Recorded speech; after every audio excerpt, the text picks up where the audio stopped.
Baik, ini ada penelpon yang masuk. Silahkan. Assalamualaikum. Waalaikumsalam warahmatullahi. Dengan siapa di mana? Dari Eris, Ustadz dari Serang, Banten. Silakan, Pak. Barakallah. Waalaikumsalam. Apa Ustadz mau nanya mengenai rukso sholat untuk laki-laki khususnya, rukso yang tidak ke masjid, Ustadz. Ya. Hal-hal atau peristiwa apa saja yang boleh seorang laki-laki tidak sholat ke masjid, itu yang pertama, Ustadz. Yang kedua mengenai zakat dari hasil waris, apakah setelah pembagian waris itu wajib dizakati seketika, Ustaz? Bentuk warisannya apa, Pak? Bentuk warisannya apa? Oh, bentuk warisnya misalkan bentuk uang. Uang. Iya. Baik. Barakallahu fikum. Wafikum barakallah. Baik, Anda bertanya tentang rukhsah untuk tidak ke masjid bagi laki-laki.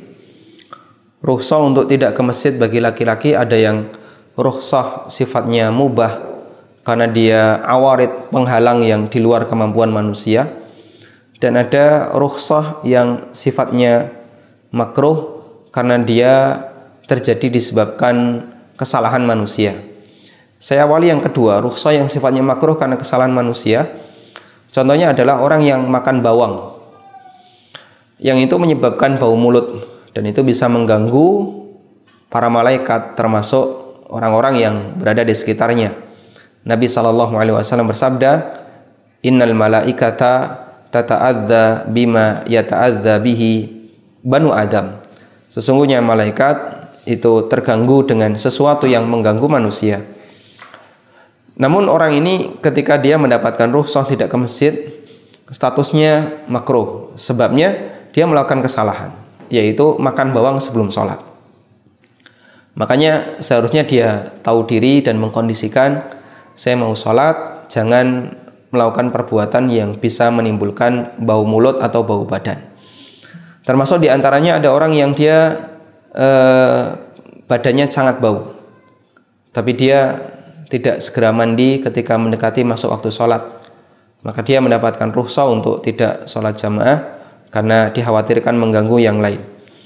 Sementara rukhsah yang sifatnya penghalang yang di luar manusia, ada banyak sekali seperti sakit, atau termasuk diantaranya adalah dikhawatirkan tertular penyakit. Seperti yang pernah disampaikan oleh Al-Mardawi, beliau menyebutkan bahwa ulama sepakat orang boleh tidak menghadiri sholat jamaah dan bahkan Jumatan limaradin, disebabkan karena sakit. Lalu Al-Mardawi mengatakan, dan termasuk diantaranya adalah ketika di situ ada status khauful marad, dikhawatirkan akan terjadi sakit, yaitu tertular ketika ada orang yang sakit di masjid.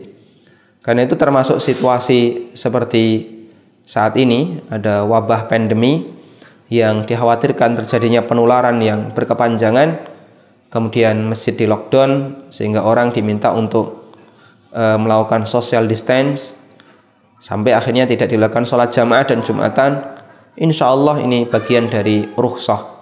Insya Allah ini bagian dari rukhsah. Kemudian rukhsah yang lain seperti masalah cuaca, ya, karena hujan deras atau sangat dingin atau faktor yang lainnya, banjir dan seterusnya. Selanjutnya untuk zakat dari warisan. Pada waktu pemiliknya itu meninggal dunia, maka otomatis harta yang dia tinggalkan menjadi hak milik ahli waris. Sebelum dibagi, maka harta itu statusnya adalah mal mushtarak. Harta itu statusnya mal mushtarak. Mal mushtarak itu harta milik bersama. Harta milik bersama, apakah dia dizakati sebelum dibagi? Pendapat yang benar dizakati, karena dia jenisnya sama, dari sumber yang sama, sama-sama peninggalan orang tua. Karena itu jika bentuknya adalah uang, maka dia masuk dalam kategori mal yang wajib dizakati. Tapi kalau bentuknya aset, ya, kalau bentuknya aset seperti rumah atau tanah, aset-aset seperti ini pada awalnya dia tidak wajib dizakati sampai dia terjual dan jadi uang, kemudian nanti ditunggu haulnya. Wallahu taala alam.